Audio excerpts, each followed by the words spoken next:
Assalamualaikum warahmatullahi wabarakatuh. Kali ini kita akan membahas sistem informasi akuntansi sesi kedua tentang siklus akuntansi bagian pertama. Tujuan mempelajari untuk yang ketiga adalah identifikasi langkah-langkah dalam siklus akuntansi. Yang kedua nanti kita bahas adalah yang keempat, mencatat transaksi ke dalam jurnal, posting ke rekening buku besar, dan menyusun neraca saldo. Sebelumnya kita telah membahas sistem informasi akuntansi, mulai dari terminologi dasar, debit dan kredit, persamaan akuntansi, laporan keuangan, dan struktur kepemilikan. Sekarang kita akan bahas siklus akuntansi. Pertama adalah identifikasi dan rekam atau pencatatan, penjurnalan, posting, dan neraca saldo. Siklus akuntansi. Siklus akuntansi bisa kita ilustrasikan sebagai berikut. Pertama adalah transaksi atau peristiwa. Transaksi yang bersifatnya ada unit moneternya atau yang bersifat keuangan. Setelah transaksi, nanti kita jurnal, baik jurnal penerimaan kas, jurnal pengeluaran kas, dan jurnal pembelian maupun jurnal penjualan dan jurnal umum. Setelah di jurnal, kita posting ke buku besar. Setelah kita posting ke buku besar, kita buat neraca saldo. Setelah kita buat neraca saldo, kita sesuaikan atau ayat penyesuaian. Kemudian kita buat neraca lajur. Nanti ada neraca saldo yang disesuaikan. Nah, setelah neraca lajur, kita bisa membuat laporan keuangan. Setelah laporan keuangan, kita buat jurnal penutup yang sifatnya akun nominal. Dan kemudian kita buat neraca saldo penutup. Dan kemudian kita buat ayat jurnal balik. Nah, neraca saldo pasca penutup maupun ayat jurnal balik itu sifatnya opsional aja. Itu bisa kita jurnal masukkan ke jurnal umum. Nanti baru timbul transaksi lagi. Itulah siklus akuntansi. Selanjutnya, itu mengidentifikasi dan mencatat transaksi dan peristiwa lainnya. Suatu pos harus diakui dalam laporan keuangan jika memenuhi kriteria unsur laporan keuangan.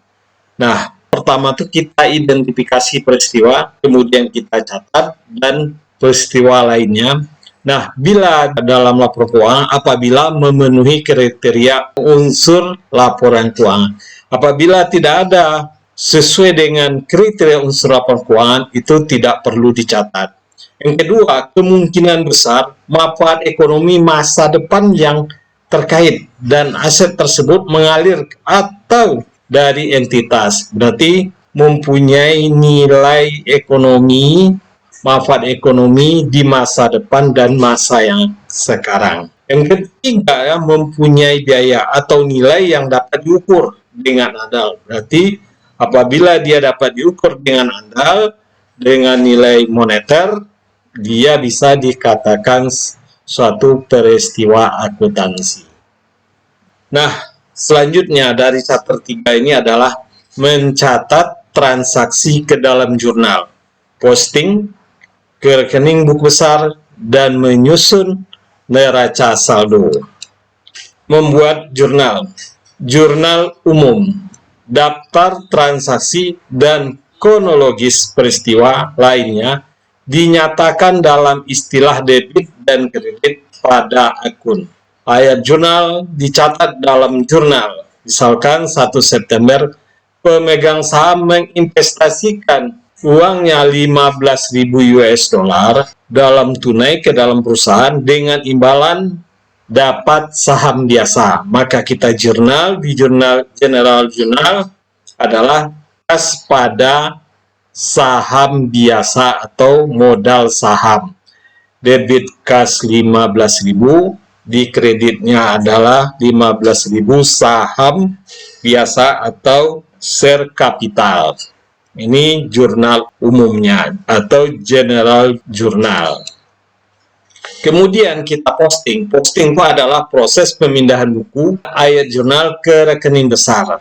Nah, rekening besar itu adalah terdiri dari beberapa akun, bisa 10 akun, tergantung banyaknya akun yang ada di neraca. Ini contohnya general ledger-nya adalah kas. Nanti ada nomor referensinya. Ini 1 September dicatat di kas. Nomor referensi J1 15.000 US dollar. Nah, saldonya 15.000 juga balance-nya.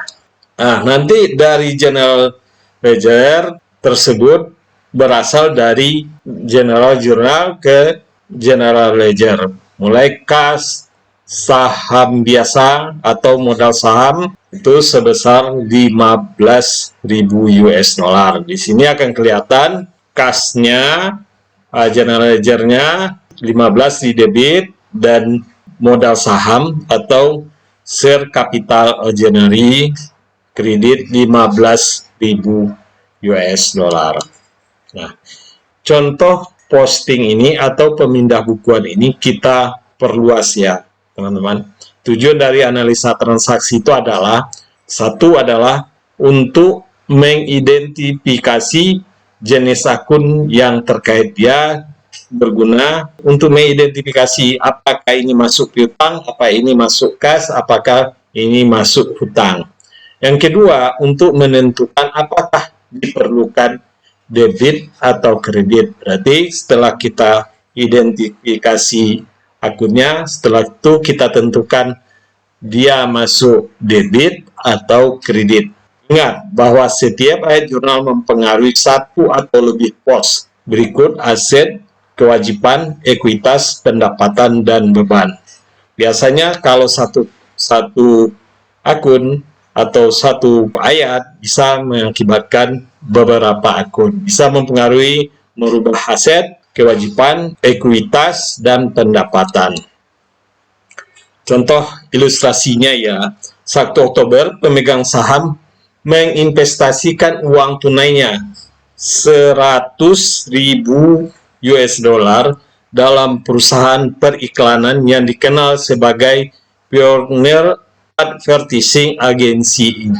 Maka di jurnal adalah kas debit 100.000 US dollar, kredit modal saham atau biasa 100.000 US dollar. Setelah itu dari jurnal kita pindahkan ke debit di buku besar, kas buku besarnya, general ledger-nya, di buku besar modal saham biasa ya, di kredit 100.000 US dollar. Tanggal 1 juga terjadi transaksi Pioneer membeli peralatan kantor seharga 50.000 US dollar dengan menandatangani wesel bayar 3 bulan dengan tingkat bunga 12%, 50.000 US dollar. Maka di sini dia membeli peralatan, terjadi 2 peristiwa. Kita mengidentifikasi ini adalah peristiwa yang dapat diukur dengan nilai ekonomisnya, peristiwa pembelian peralatan, tapi dengan cara menerbitkan formes atau surat wesel bayar selama 3 bulan dengan tingkat bunga 12%. Maka kita buku di debit adalah peralatan, akunnya adalah peralatan 50.000 US dollar di debit, dan di kredit wesel bayar 50.000 US dollar. Kemudian kita posting ke buku besar adalah equipment atau peralatan kantor 50.000 US dollar, dan wesel bayar notes payable 50.000 US dollar di kredit. Tanggal 2 Oktober, Pioneer menerima uang muka sebesar 12.000 US dollar dari KC ya, atau perusahaan iklan atau perusahaan kliennya untuk jasa periklanan yang diharapkan akan selesai pada tanggal 31 Desember. Di kas tadi udah ada penerimaan 100.000 US dollar ya, buku besarnya. Kemudian kita menerima uang muka ya, uang muka jasa periklatan. Kita memberikan jasa ke orang lain dan kita menerima uang pembayaran uang di muka. Maka kita catat kas 12.000 US dollar, kemudian lawannya kredit pendapatan jasa yang diterima di muka. Kenapa pendapatan jasa diterima di muka? Karena kita belum mengerjakan atau belum melaksanakan pekerjaan. Kita telah menerima pendapatan, menerima uang. Berarti jurnalnya kas di debit 12.000 US dollar dan pendapatan jasa diterima di muka adalah 12.000 US dollar. Nah, kita posting ke kas. Karena kita terima uang kas di debit, kita catat di debit 12.000 dan buku besarnya adalah pendapatan jasa diterima di muka 12.000 di kredit. Nah, pada tanggal 3 Oktober atau transaksi keempat adalah Pioneer membayar sewa kantor sebesar 9.000 US dollar tunai ya untuk bulan Oktober, berarti untuk bulan operasionalnya. Maka kita jurnal adalah beban sewa atau biaya sewa 9.000 US dollar. Yang kita bayar dengan uang tunai adalah kas, berarti kita catat kas pada kredit 9.000 US dollar. Kemudian kita posting, kita pindah bukukan, kita posting ya. Nah, kita posting ke kas 9.000 di kredit dan biaya sewa 9.000 di debit. Peristiwa kelima adalah tanggal 4 Oktober. Pioneer membayar 6.000 untuk polis asuransi 1 tahun yang akan berakhir tahun depan pada tanggal 30 September. Berarti dia udah bayar uang asuransi, tapi untuk 1 tahun. Maka, dan dia belum menerima manfaatnya karena baru dibayar. Tapi, karena peristiwa keuangan, maka harus dicatat di jurnal umum asuransi dibayar di muka. Baru kan kita bayar di muka, belum kita nikmati di debit 6.000 US dollar. Nah, di kas karena kita bayar dengan uang tunai, maka uang keluar kita catat di kredit kas 6.000 US dollar, maka dipindah bukukan ke buku besarnya adalah asuransi dibayar di muka debit 6.000, kasnya di kredit 6.000. Nah, peristiwa ke-6 pada tanggal 5 Oktober membeli perlengkapan materi iklan, membeli bahan untuk iklan, bisa cat, bisa kertas ya, seharga 25.000 US dollar secara kredit. Perkiraan pemasok materi iklan untuk 3 bulan dari Aero Supply. Berarti kita membeli perlengkapan materi iklan atau bahan untuk iklan, buat iklan seharga 25.000. Berarti kita tidak bayar secara kredit. Nah, apabila secara kredit berarti kita akan catat sebagai perlengkapan karena itu adalah menyangkut untuk bahan baku atau bahan pokok untuk jasa yang diberikan. Kita beli perlengkapan iklan 25.000 US dollar, catat di debit, dan karena dia kredit berarti kita terhutang 25.000 US dollar. Maka di posting supplies 25.000 atau bahan baku tadi kan, dan hutang usaha sebesar 25.000 US dollar di kredit. Peristiwa ketujuh adalah tanggal 9 Oktober, Pioneer menandatangani kontrak dengan koran lokal untuk membuat pamflet iklan yang akan didistribusikan mulai hari Minggu. Terakhir bulan November, Pioneer akan mulai mengerjakan isi pamflet pada bulan November. Pembayaran sebesar 7.000 US dollar harus dibayar setelah pengiriman surat kabar hari Minggu yang berisikan brosur. Berarti di sini transaksi bisnis belum terjadi, hanya ada kesepakatan, baru ada kontrak ya teman-teman. Kalau baru kontrak antara satu perusahaan dengan perusahaan dalam nilai yang besar maupun kecil, itu baru belum peristiwa akuntansi, baru berbentuk untuk sebagai dasar pencatatan depan nantinya. Nah, surat kabar untuk pelayanan akan diberikan pada bulan November. Oleh karena itu, ayat jurnal tidak diperlukan pada bulan Oktober karena belum memberikan manfaat dan belum memberikan jasa. Peristiwa ke-8 adalah 20 Oktober, Dewan Direksi Pioneer mengumumkan dan membayar dividen tunai sebesar 5.000 US dollar kepada pemegang saham. Di sini Dewan Direksi sudah mengumumkan akan membayar dividen tunai sebesar 5.000 US dollar. Nah, di perusahaan perseroan terbatas untuk membayar dividen disebut dividen. Kalau perusahaan perseroan adalah drive atau pengambilan pribadi, maka peristiwa ini akan dicatat di jurnal sebagai berikut. Dividen pada saat diumumkan dicatat 5.000 US dollar di debit dan dibayar kas 5.000 US dollar di kredit karena dibayar tunai. Diposting ke buku besar, dividen adalah debit 5.000 dan kas kredit 5.000.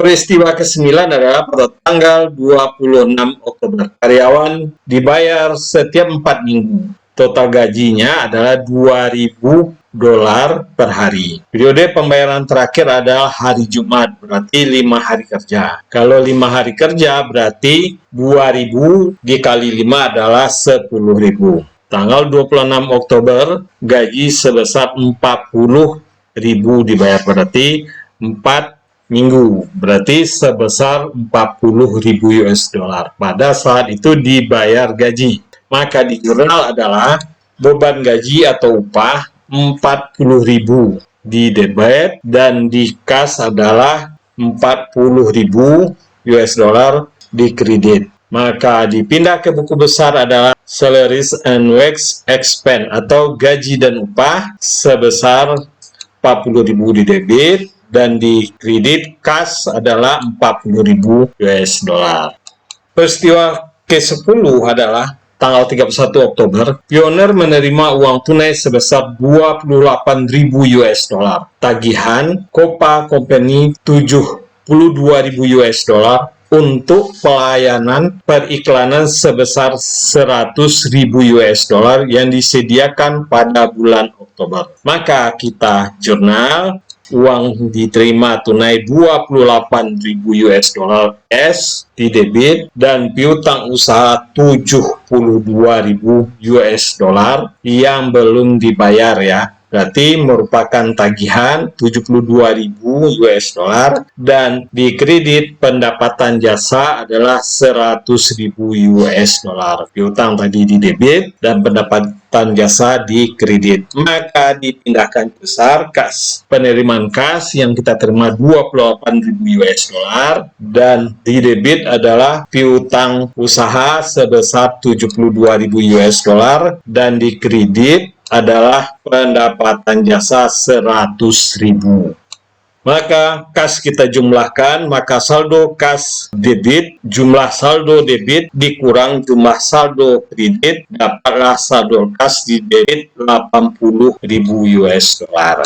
Neraca saldo. Setelah transaksi tersebut, kita buatkanlah neraca saldonya. Di sini adalah neraca saldo adalah daftar setiap akun dan saldo sesuai urutan kemunculan di buku besar. Neraca saldo itu merupakan daftar dari akun-akun yang muncul di dalam buku besar. Saldo debit dicantumkan pada kolom kiri, saldo kredit dicantumkan pada kolom kanan. Berarti yang debit di kiri dan saldo kredit di kanan. Digunakan untuk membuktikan kesamaan matematis dari saldo debit dan kredit. Berarti digunakan untuk tujuannya untuk menyamakan antara saldo debit dan kredit. Apa tidak sama berarti ada transaksi yang salah. Mendeteksi kesalahan dalam penjurnalan dan posting. Nah, neraca saldo itu adalah guna untuk mendeteksi kesalahan dalam penjurnalan yang kita lakukan dan posting atau pemindah bukuan. Berarti neraca saldo itu adalah akun-akun yang timbul dari buku besar. Dia ada saldo debit dan ada saldo kredit. Gunanya untuk membuktikan kesamaan antara saldo debit dan kredit. Dan gunanya juga untuk mendeteksi kesalahan dalam penjurnalan dan pemostingan atau pemindah bukuan. Nah, inilah neraca saldo Pioneer Advertising Agency pada bulan Oktober. Ya, diilustrasikan ada kas saldo debitnya 80.000 US dollar, piutang dagang akun reversible atau akun piutang dagang atau piutang 72.000 US dollar, kelengkapan iklan 25.000 US dollar, asuransi yang dibayar di muka 6.000 US dollar, dan bahan materi iklan 50.000 US dollar di debit, dan ada dividen 5.000 US dollar di debit, dan biaya gaji dan upah 40.000 US dollar, dan sewa kantor 9.000 US dollar. Sedangkan di kredit adalah hutang usaha 50.000 US dollar, wesel bayar 25.000 US dollar, pendapatan yang masih harus diterima 12.000 US dollar, saham biasa atau share capital ordinary 100.000 US dollar, dan pendapatan 100.000 US dollar. Total saldo di debit adalah 287.000 US dollar dan di kredit adalah 287.000 US dollar. Berarti debit dan kredit totalnya sama, berarti balance. Oke teman-teman, sampai di sini pembahasan kita. Sistem informasi akuntansi sesi kedua berbicara tentang siklus akuntansi bagian pertama. Jangan lupa ya teman-teman, like, subscribe, bunyikan loncengnya, dan share kepada teman-temannya. Thank you for watching.